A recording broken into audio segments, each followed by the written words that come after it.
So here we are then, Reburned, number 5 with David Swallow. Hello, David. How are you?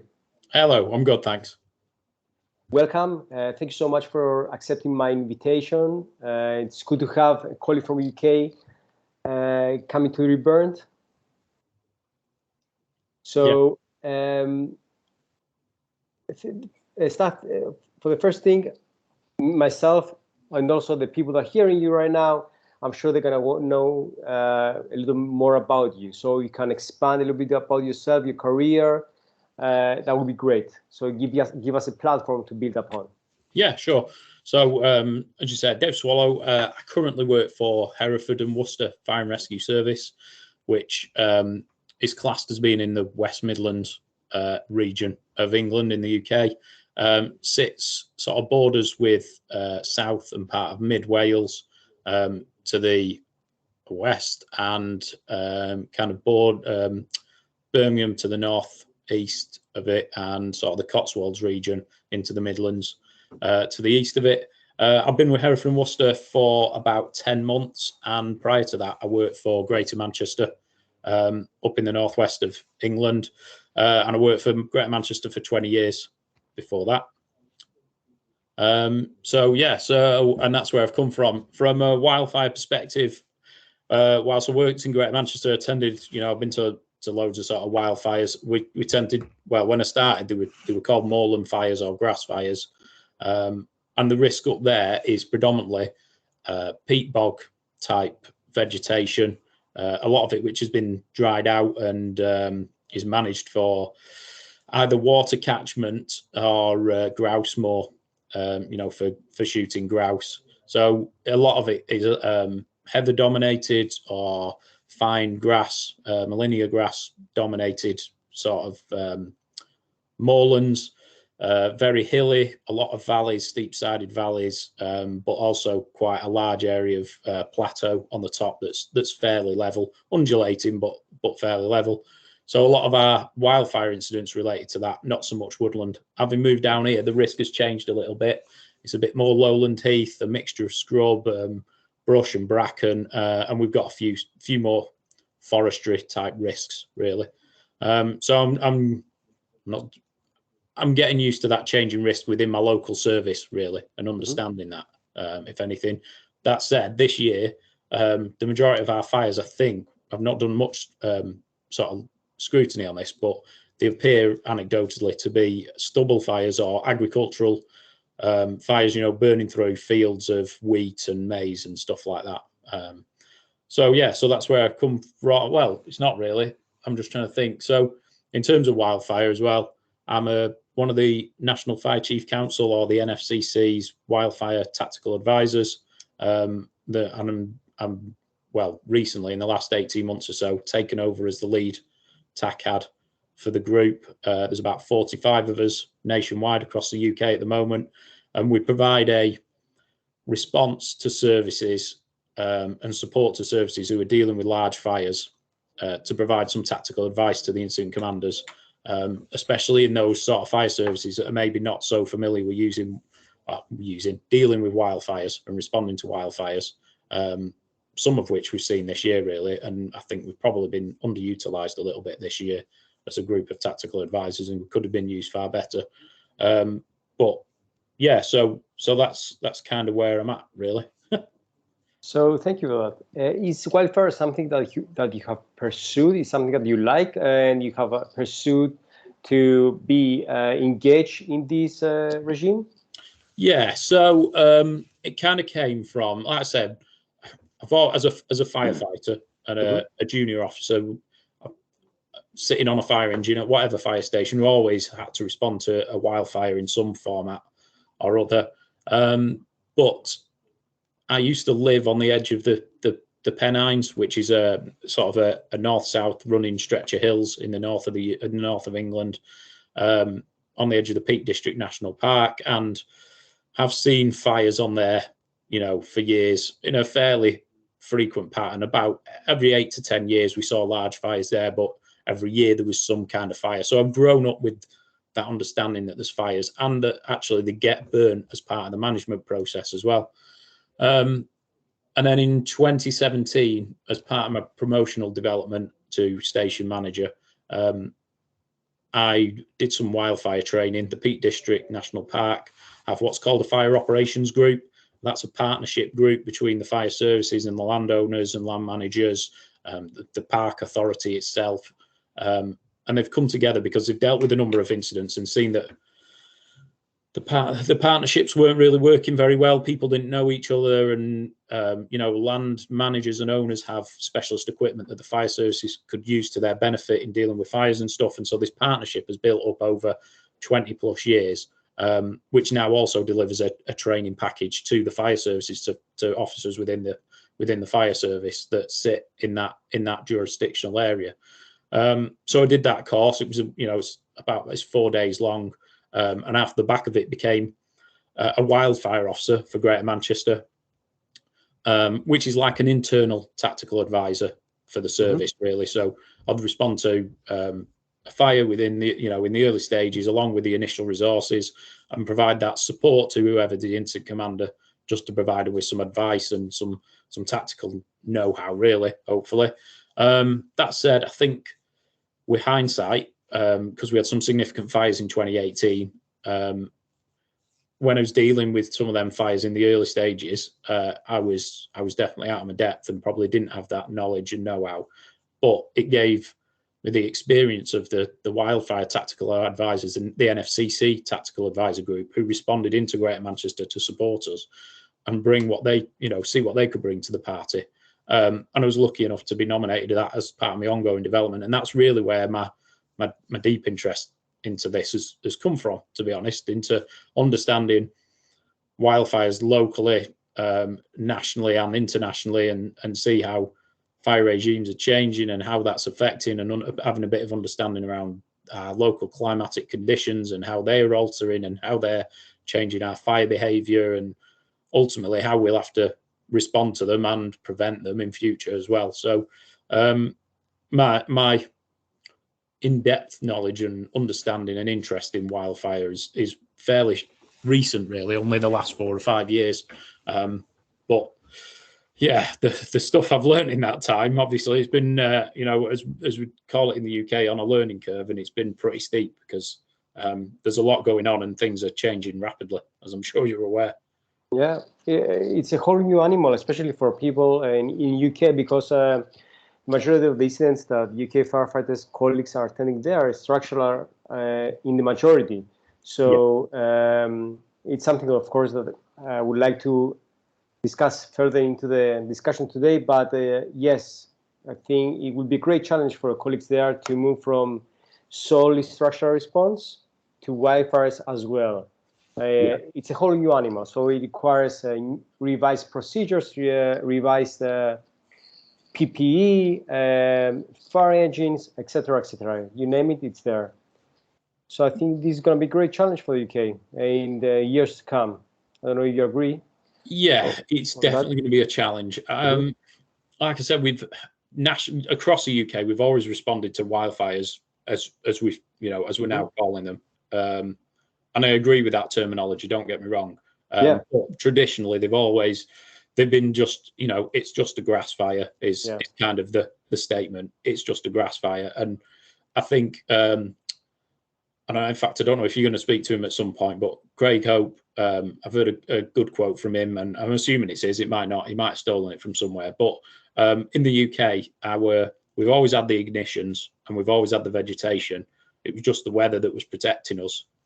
And it's something that, I could really kind of buy into as a statement, because actually it is. No, sorry, let me correct that. The weather was protecting us. But this year especially, we've seen that change. And if weather patterns continue the way we've had them this year, then the weather's no longer protecting us. So, we have national operational guidance, and there's a lot of local policy and procedure in services about how we deal with wildfires, and it should align to our national operational guidance, which, includes things like the LACES protocol, and understanding common terminology, and all that sort of stuff. But some services identify their risk from wildfire better than others. And so some services invest in their firefighters better than others, and the equipment they need and the training for them and stuff like that.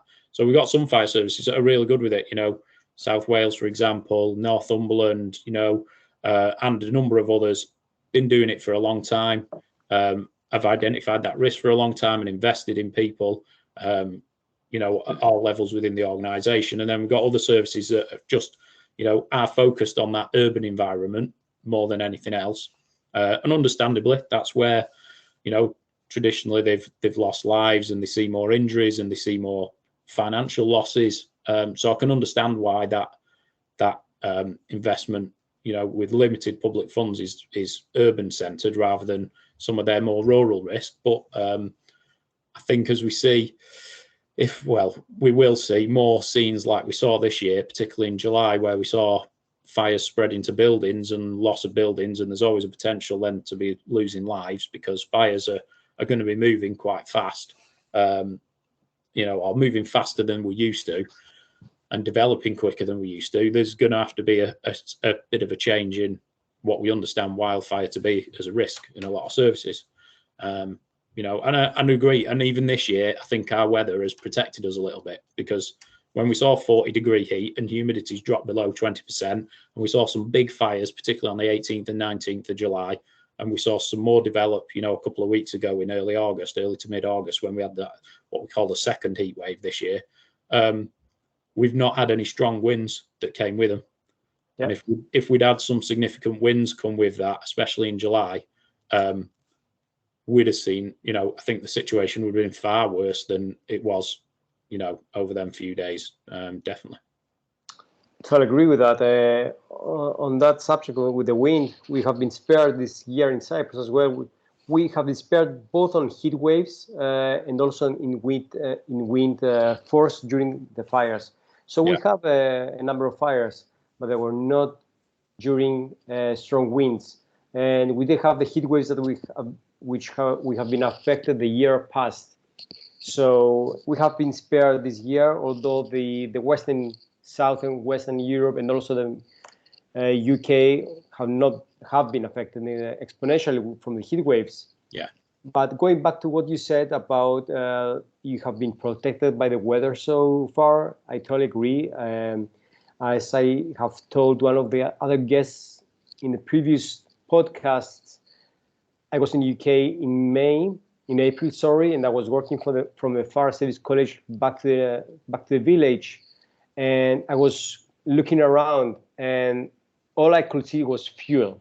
Yeah, my eyes, and there was an interaction with fuel with the houses, and inevitably, when you see that, and you're thinking ahead, and you're thinking the potential soaring conditions that the climate crisis might bring, it scares you a little bit, you know. It makes you feel uncomfortable because you know that could happen, and or behold, a few months after, we saw the images that some houses have been engulfed in flames following the heat wave and the wind. So yes, there are some evidence there. I want to ask you, is wildfires your sole duties? So are you focusing solely on wildfires? No, unfortunately not. So, and this is something that's maybe replicated, particularly with the wildfire TACADs, and I don't know anybody who in the UK fire service whose sole focus is wildfire. It tends to be something else that you do as part of your day job. So my day-to-day job for Hereford and Worcester isn't specifically related to wildfire. It's because I have an interest and I put myself forward, and I managed to get support from senior managers, you know, one way or another, to allow me to manage my time so that I can put time aside to do wildfire stuff, maintain my competence, and read into stuff, do things like this, you know, and get that support, sometimes a little bit financially to attend events and things like that. So, and that's the same across. It's almost like for a lot of us, wildfire's the hobby bit on the side of our job, and so because we're interested and we're keen on it, we're trying to progress lots of different sort of work streams and stuff. But yeah, there's nobody. I don't know of anybody in the UK Fire Service who is a lead for wildfire within their service, and that's their job in terms of what they do. Maybe there is a wildfire team within Northumberland, and that's kind of what they do. But their focus is more around training of their own staff and laying on courses externally. But it's not so much in terms of the likes of myself and the other TACADs generally. Yeah. Yeah, it makes sense. It makes absolutely sense. What about the citizens? Are they prepared? Let's go back to the communities. So, of course, you have been speaking with people from your personal environment, from work-related environment. So, what's the feedback from them? What's the perception? What's the perception of the risk with regards to grass fires, wildfires? How do you find the public? I think this year people probably understand it a bit better than they did previously. Because of the heat wave and those images in TV and the stuff that's been in the mainstream media. You know, they've seen that, they understand that. So, you know, I'm aware of a number of inquiries locally and nationally to other fire services from members of the public asking about how, you know, they're worried about a farmer's field at the back of their garden catching fire, and what should they do to stop it spreading to their house and stuff like that. So there is a bit of interest in that. So, and you know, locally, you know, there's a few communities that are worried about the heathland that they live in. They live on what's known as common land, so it's open to the commoners really, but it's not been very well managed. Traditionally, it would have been grazed. It had kind of open grazing rights for sheep or cattle, but that's generally not the case. You know, it's not used as that these days. So we've had a lot of vegetation growth. So there is some concern around that, and I think I'm not sure fire services are quite up to speed with the sort of advice they need to provide to communities with that. One service, Dorset and Wiltshire, have adopted the Firewise program from USA, called Firewise UK, and adapted a leaflet and stuff. That's something that I've now pushed within Hereford and Worcester so that we can provide similar advice, so our crews can go out and give advice to householders when they're doing other prevention activities as well. So I think it's there, but I would suggest that in general terms across the UK public, there's probably you know, it's always something that happens somewhere else. It doesn't happen to us, and people don't really understand the risk they're in close proximity to sometimes. Of course. And I was having a chat with some British citizens back here in Cyprus, and they say they were obviously nearby. There was a fire nearby, and they see the smoke, and they say, "Oh wow, this is catastrophe." And I said to them, "This is normal. This is normal. This is how it is in the summertime. You always see smoke somewhere. And when we spoke again after the images back in July, they say it's getting everywhere now. And I said, yes, it's getting everywhere, and it's something that it will affect people one way or another. But you see, you know, the eaters, it's getting there. And what about the legislation? Do you see the RRO, the Regulatory Reform Fire Service Order, being amended to adapt this new risk? I don't know. I think it's difficult. It's going to be difficult for some legislation like that, you know, because we've got this balance, haven't we, between providing green open spaces as part of a better living environment and the fight against climate change, you know, areas that will sort of absorb carbon. But then, you know, initially, in terms of them initial planning phases or something for a property, you could stipulate about how that is installed or how it's built into the you know, some of the conditions of the scheme, of the building scheme or whatever. But then how that's managed through time is maybe difficult. could it be part of the RRO? I'm not sure, to be honest. Yeah. It's a difficult question to answer, you know. Yeah, it'd just be really, it'd be difficult to police. I think it could be. You could say, well, you know, you've got to manage. You've got to manage the vegetation. How do you manage that? Do you manage that within your own plot? Do you then have responsibility for what is beyond your boundaries? Well, you probably can never do that, can you? No. I mean, at the moment, you know, if you think about agricultural risk, and we have fields of, you know, wheat that grow right up to the fence line of a row of houses, for example, in theory, the farmer's responsible up to that one side of the fence line, and the homeowner is responsible up to the other side. Yeah. So, how do we legislate? It's difficult to legislate individual homeowners in what they should and shouldn't do within their own gardens.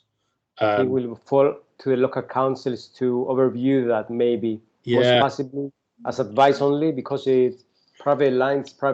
So yeah, exactly. Can't go there. We can't go there. And then how do you legislate for the farmer in terms of where he plants his crops and then manages them borders around his fields where there's a potential for a risk?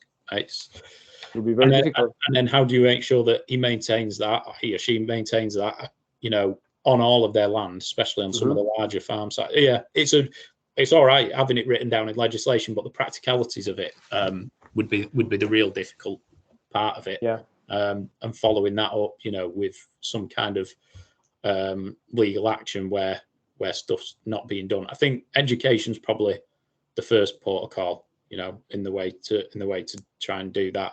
Engaging communities in things like the Firewise scheme, so that, you know, they're engaged with the two landowners are engaged. So if this community of housing, village or whatever it is, wants to manage that farmland on behalf of the farmer to look after their own property, then that makes life easier for the farmer, as it does, you know, also secures them properties or reduces the risk to them properties of having a fire spread to them. So I think it would always be difficult to legislate. There's not in domestic dwellings in people's own private houses. We don't have the RRO doesn't have any powers at all. No.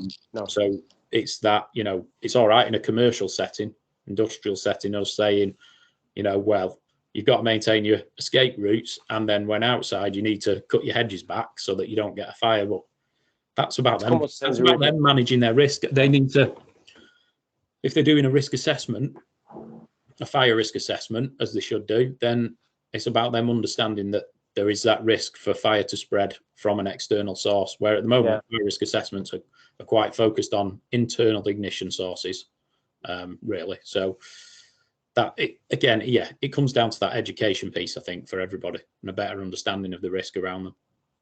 So here in Cyprus, we carefully consider also the external factors that can affect the building from wildfire. So one of the things that we do is we work around, you know, from the outside, because if you have a couple of pine trees which are in a near proximity to a nearby field, and this is not treated, and yes, it needs to be carefully considered. So it's one of the things that we consider, the external factors and the external risk that can affect the building, but it's a regional thing. But I don't think the RRO will be amended to this new regime. But I believe the local council's regulations, maybe that will be amended. But as you said, Firewise education is the fundamental, that's foundation, and strongly believe that we need to put all of our efforts to educate people, to bring this thing up to the surface, make them aware, engage them. And this is something that we have been repeatedly say, and all of us, I'm sure about that. Yeah. And also the previous Professor Bustas that we have on the podcast, it's one of the things that he was very vocal about it, and it's one of the things, one of the greatest challenges, to be provided with the resources, the fire services to be provided with the resources to educate people. I think this is fundamental. Let's go to the firefighters, the fire forces. Yeah. So what's the feedback from them? Because you have a close relation with firefighters. So what's the feedback from them? Are they worried? Have been waiting of this new regime, or what's the feedback from them? So I think if I was to generalize it, I think that you know, we've had a busy few weeks, a busy few months, but we've got through it, or we're getting through it. But I think it's still maybe seen a little bit as a one-off. So it's been a nice summer. We know when the weather's nice, we're going to be a bit busier. Some parts of the country have maybe seen a change in the fire regime than we normally would. You know, extended flame lengths where they've maybe caught a bit of a breeze when they've had a fire. They've seen stuff develop faster than they used to, or whatever. Mm-hmm. I think that within wildfire circles within the UK, yeah, there's probably a bit of a worry. From what I understood, I was kind of, you know, and the stuff I'd been told and I've heard and I've read, I thought we probably had another 7 or 8 years in the UK before we started to see these conditions develop. So they've come a little bit sooner than expected, which does concern. That's probably the biggest concerning factor, is seeing them sort of conditions come a lot sooner than we expected, and a lot of services aren't going to be overly prepared for it, really. I still think that most fire services are in the stages of where if we just throw more resources at it, that is how we'll deal with it, as we would do a building fire. We'll just keep adding resources to the incident and just try and deal with it. Now, don't get me wrong, you know, these incidents do need a lot of resources, but they'd be far better off with fewer resources, those resources having very specialist knowledge in terms of dealing with wildfires and having the equipment and the tools to do that, than we would just keep throwing firefighters in structural fire kit, for example, at it to try and put it out. Actually, what we need to do is specialize a little bit, or provide them with that specialist knowledge and equipment so that they can implement more specialist tactics in them circumstances that are more adapted to a wildfire incident, rather than you know, just trying to throw more firefighters at it, because that's not the answer. No. I suppose that, I don't know, I think the biggest concern is that because they are so resource intensive as well, these fires, particularly at the moment, and they'll continue to be, it's then all the business as usual stuff that the service would deal with also has to be dealt with, and it's that's going to see an impact as well. You know, so the normal house fire, the normal RTC, all that sort of stuff, where actually we've got all our resources tied up in incidents now, and these incidents still need an attendance, and the broader impact. So it's not a localized, it's not local to one service where neighbouring services will support. It's region or nationwide. So then you start to strip out the resources across the country, and fire services can't support one another as much as they would do under normal arrangements either, because of the numbers and the extent of the fires that we're getting. But I think fire services really need to kind of understand their risks so that they start doing some of that, you know, improving their training, improving their PPE, and have a better awareness of some of the equipment that's out there, understanding of how our partners can, you know, non-fire service partners can assist us at these types of incidents.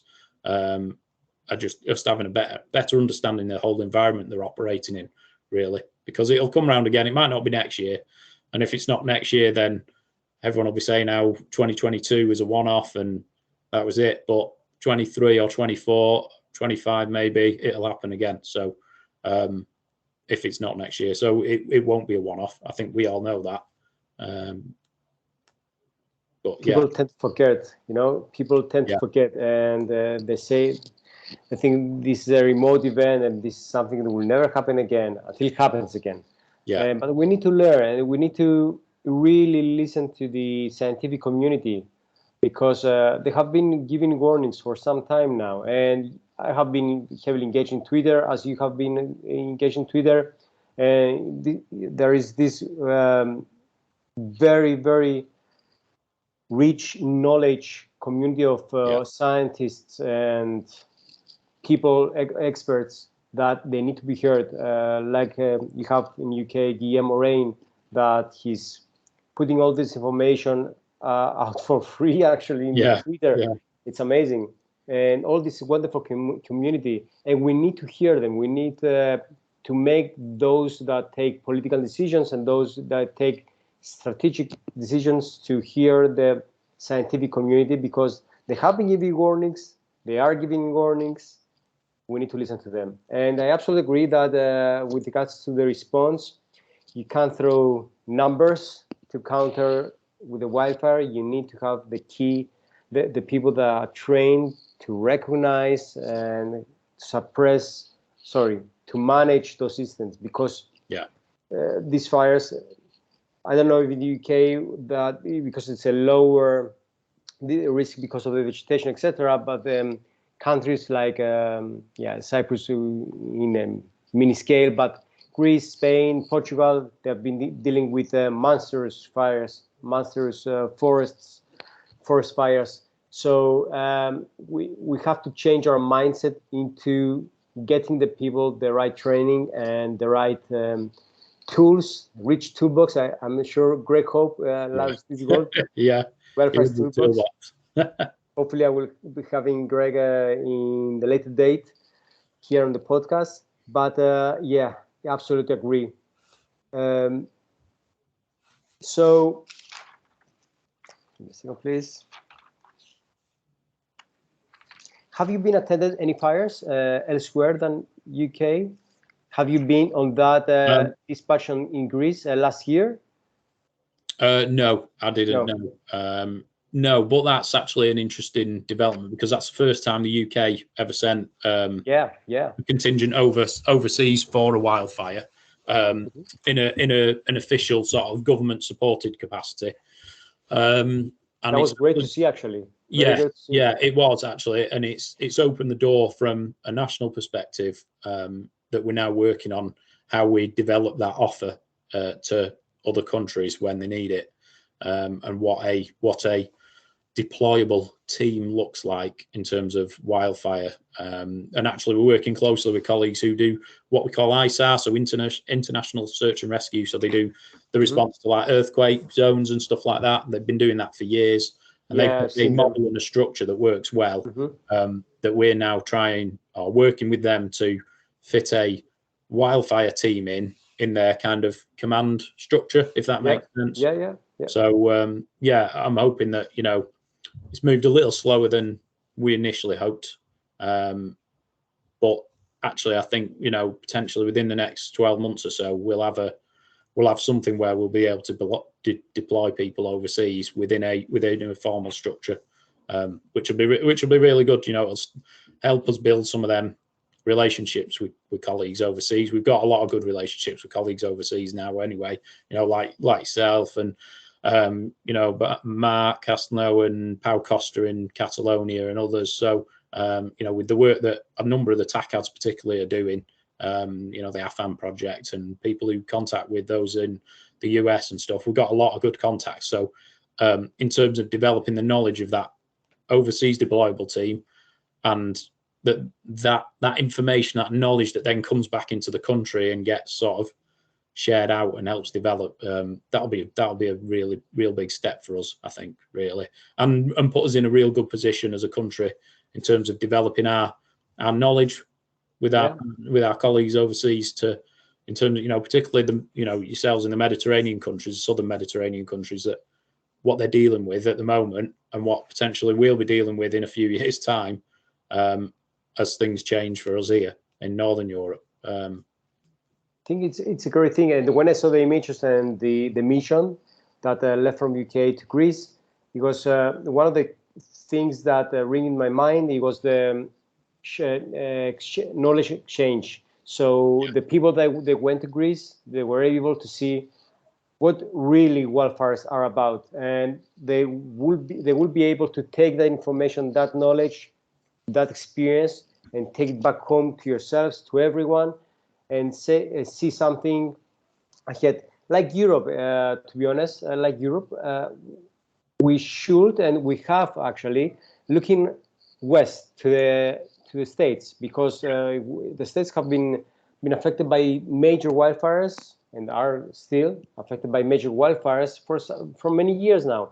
And on my first podcast with Jim Winnington, that was the reason why I invited him, because of that long Twitter thread that he wrote, that he gave a warning, let's say, because Jim, he has some great experience on wildfires, and he was asked from us, the European colleagues, to listen, watch, get better before it hits you. Because, as I remember well, Jim said that we thought we were prepared, and we have been mistaken. So there are lots of lessons learned about that. And I'm very happy that I'm going to have Mark Castellano this month on my podcast, and it's a great honor. You know, many of us believe he's one of the greatest gurus in Europe, especially with regards to wildfires. Yeah. And he has expanded the knowledge with regards to wildfires, and through the Podcast Foundation all over the world. So I'm looking forward for that discussion. So when the colleagues came back from Greece, have you collected any feedback, or have you revised your procedures, if I may ask him, following their mission? I don't think there's been that kind of feedback into the wider system, if I'm honest. I think one of the big learning points was that we actually, in a large part, aside from the team from South Wales with Craig and a few others who were wildfire specialists, because of the mobilising mechanism within the UK, which is actually through the Foreign and Commonwealth Office. It was our Home Secretary who made the offer at the time to support Greece, because she'd been on holiday there, but it wasn't her position to sort that out and actually make the offer of support, because she was the Home Secretary and not the Foreign Secretary, and so there was a bit of political conflict. But then when national level they looked at how they could do it, the ISAR model was the response. So what happened with that was that we ended up sending search and rescue trained personnel who are all firefighters, but very few of them are also wildfire specialists. In South Wales, when the request came in, it was recognised in South Wales Fire Service that it was a wildfire they were going to, and so actually the search and rescue team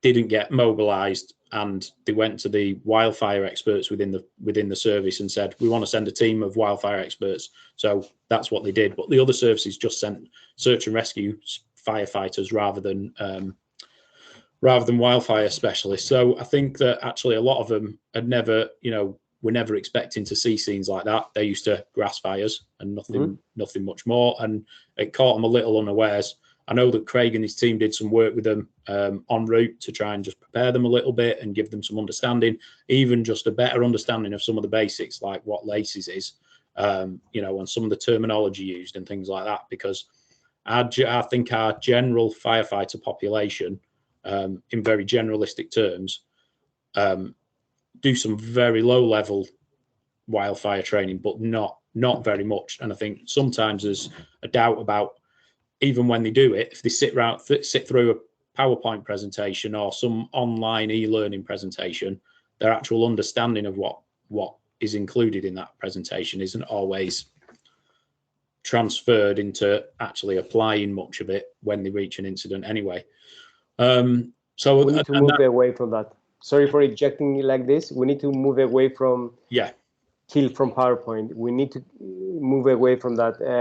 For me, PowerPoint, etc., and this kind of stuff are tick the box, and we don't want tick the box. We want people to actually understand what LACES is and actually implement it in conjunction with the ICS.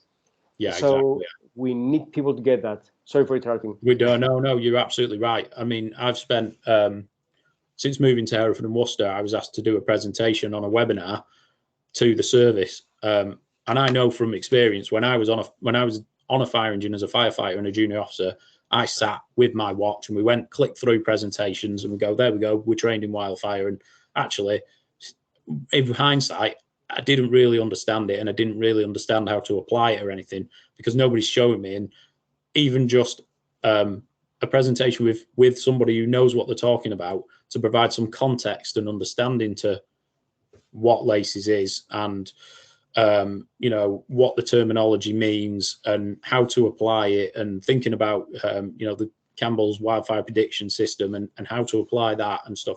Having that context from someone who lives and breathes it, for a better want of terminology, then it just makes things a little easier to digest, should we say. So yeah, it is definitely something that, you know, we need to get better to. We wouldn't do it with breathing apparatus. We wouldn't sit and train firefighters on breathing apparatus solely from a PowerPoint presentation.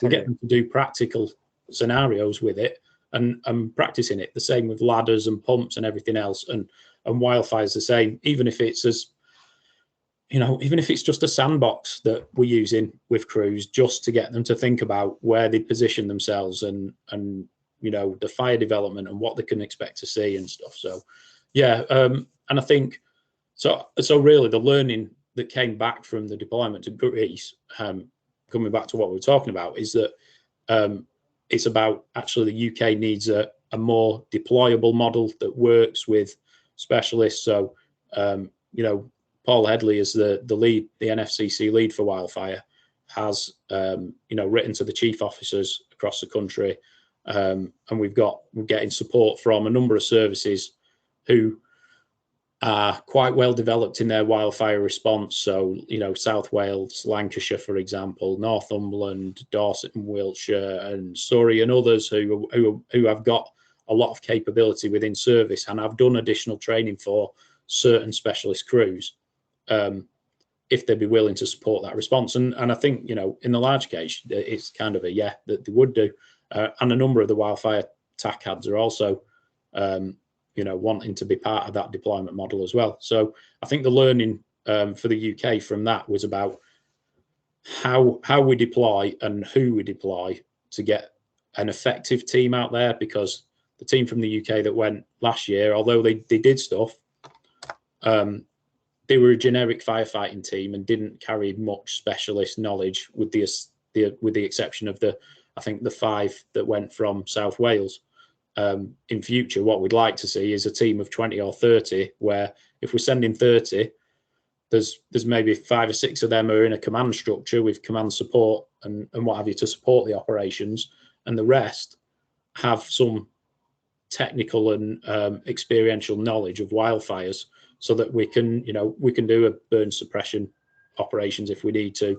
We know about cutting fire lines, and we know how to interpret fire behavior, and we've got analysts and tactical advisors that are sitting in and supporting at a level above that, looking at the weather patterns that are coming in and either supporting the country or the region that we're working in, or just supporting the UK deployment, however that works. So do you see that coming? This coming, David? Adam? Do you see this coming? Are you hopeful that this will be in the future plans of UK international response? Yeah, it is something that we're working on, and should be. Like I say, I'm hoping in the next.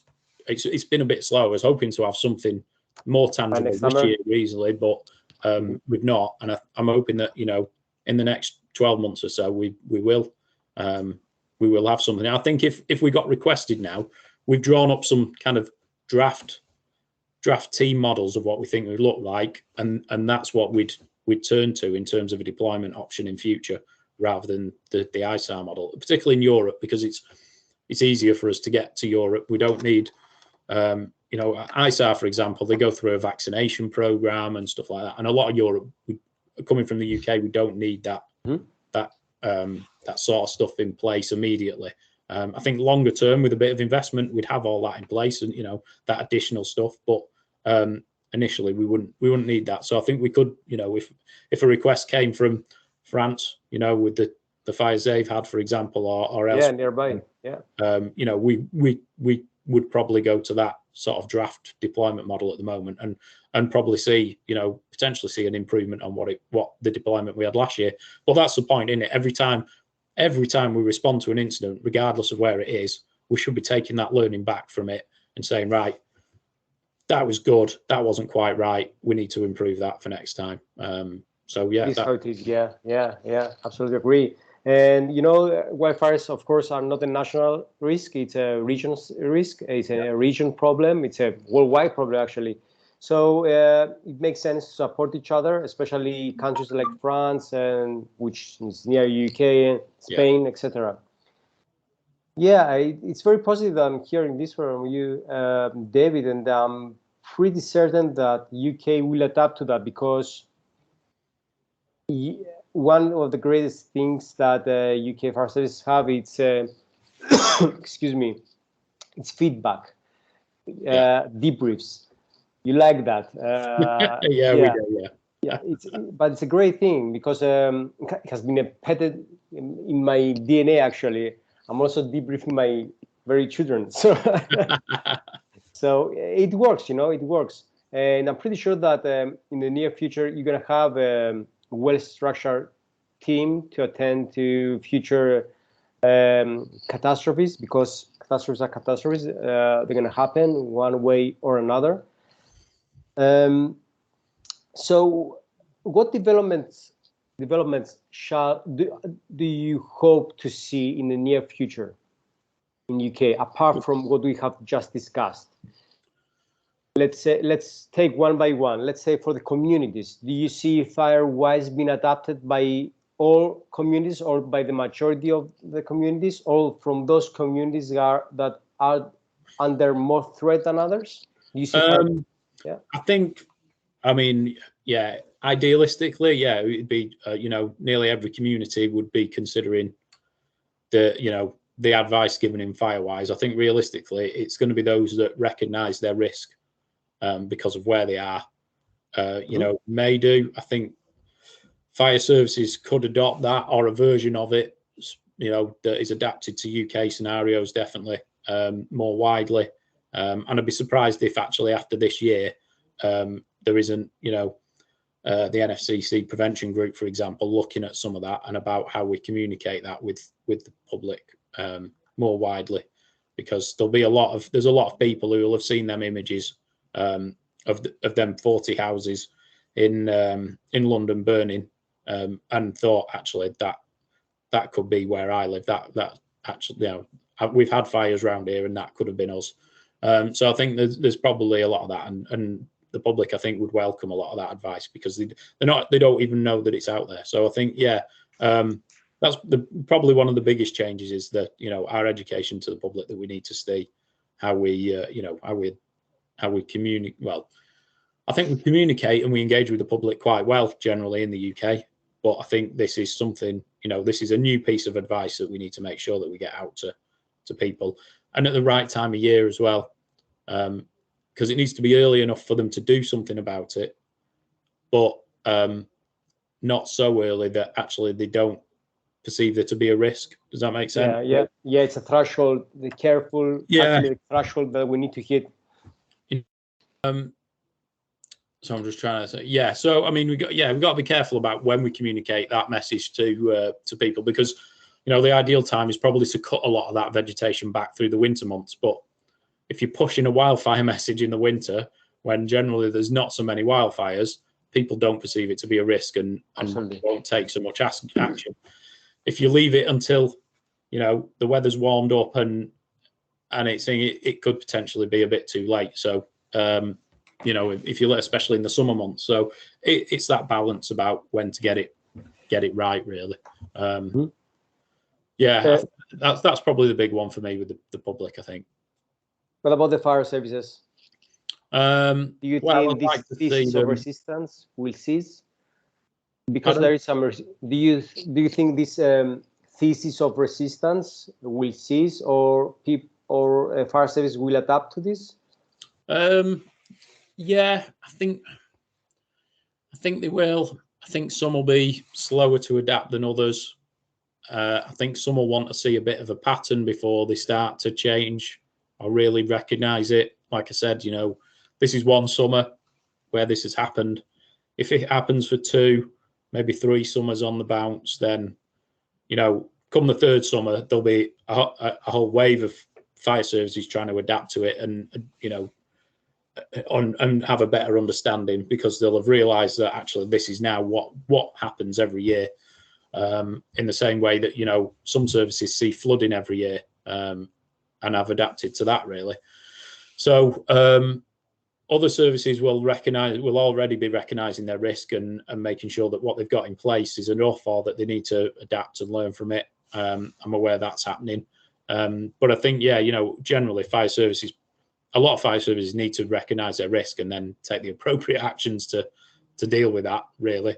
You know, better equip their firefighters with knowledge and equipment and PPE is you know, that initial hit of understanding, you know, and a lot of that could be done through the winter months. You know, you could give a lot of people a lot of knowledge and understanding if the, you know, the supply chains and the capacities there to do it. You know, that, you know, we could have a far better response next year. I mean, that won't happen because we've got a number of competing priorities, obviously.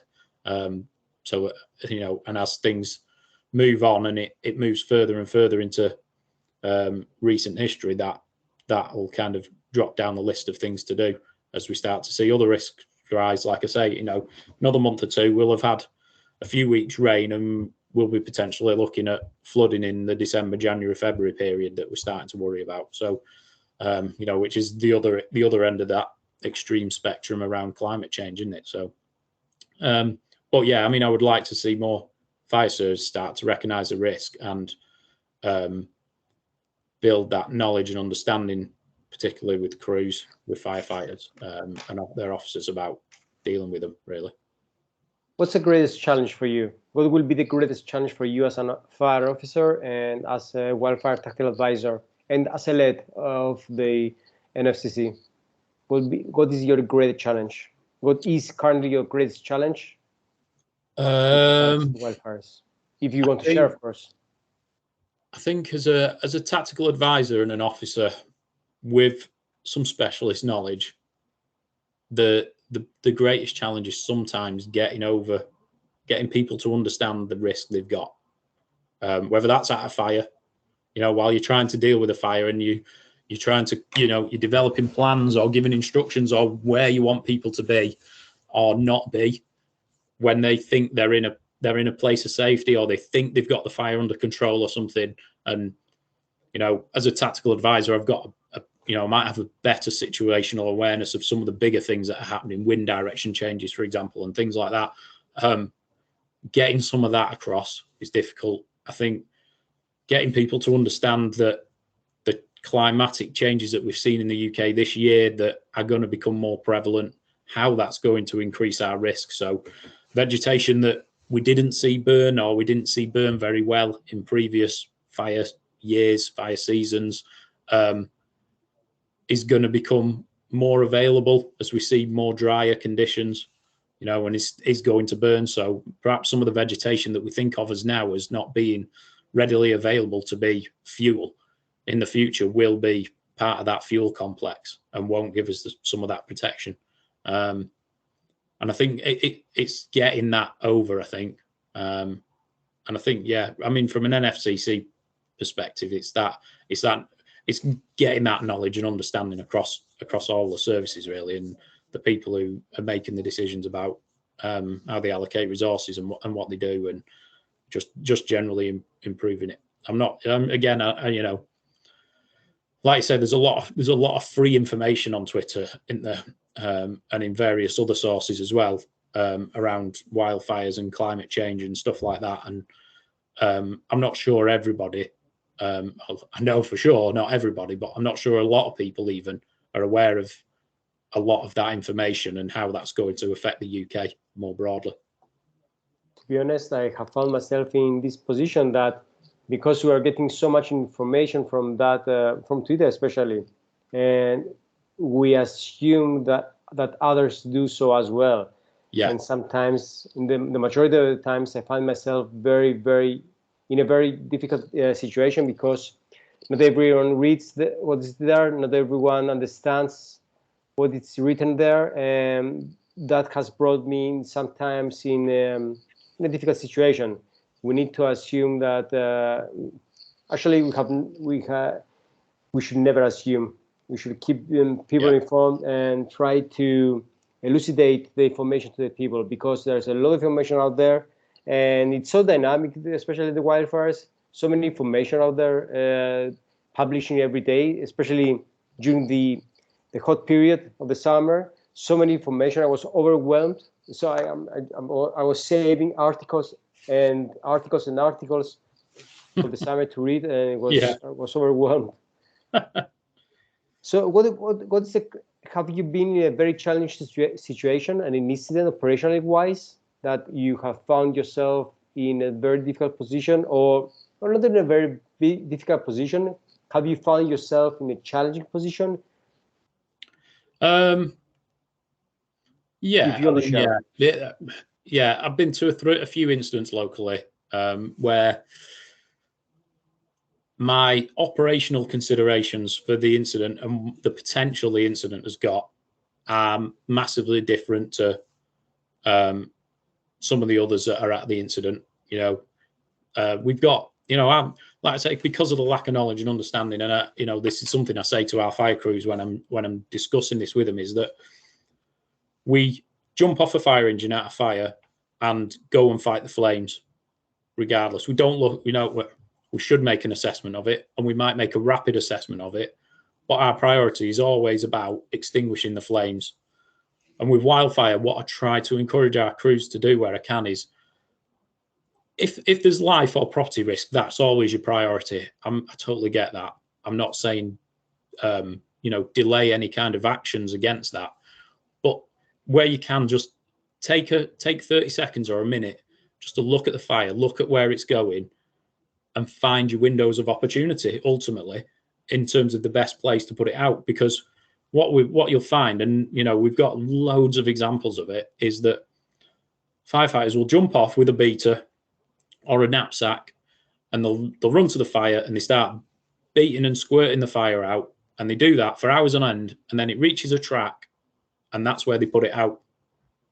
And you're like, so did you put the fire out, or did the track put the fire out? Because the fire conditions changed because the vegetation was shorter by the track, and that gave you the opportunity.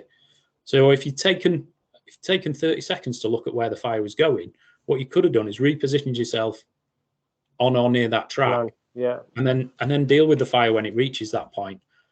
And it's getting some of that over, and getting their understanding, because they're working in real, as we're working in really difficult conditions. It's hot enough as it is to be then stood in front of flame fronts at 1, 2, 3 meters, and in dangerous conditions, breathing God knows what in, to actually just pull back from that a little bit and work in a more safer environment where actually you can establish yourselves and have a good anchor point, and then work to control the fire at that control line.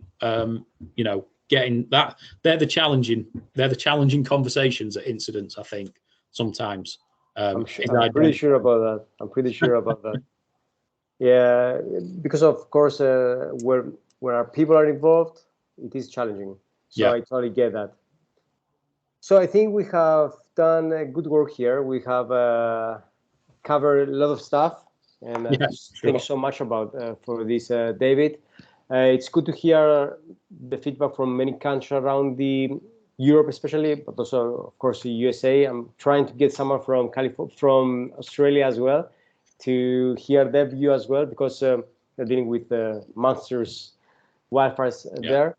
Yeah. So I wish you the best. I'm sure that you work laboriously to conquer your objectives, and I'm sure that you will make a difference, because I have been following you for some time now, and I'm seeing a person that cares. It's so good to see people like you that are urged and self-motivated to make the change. And I'm sure you will make the change. I'm looking forward to hear from you again next year in another podcast, that you have reached your objectives and you have influenced people to get where they need to be. So thank you so much. Take care of yourself. Spread the knowledge, and I will upload this to YouTube for everyone to watch. Cheers. Thank you, Agustinus. Thank you. Thank you, my friend. Take care.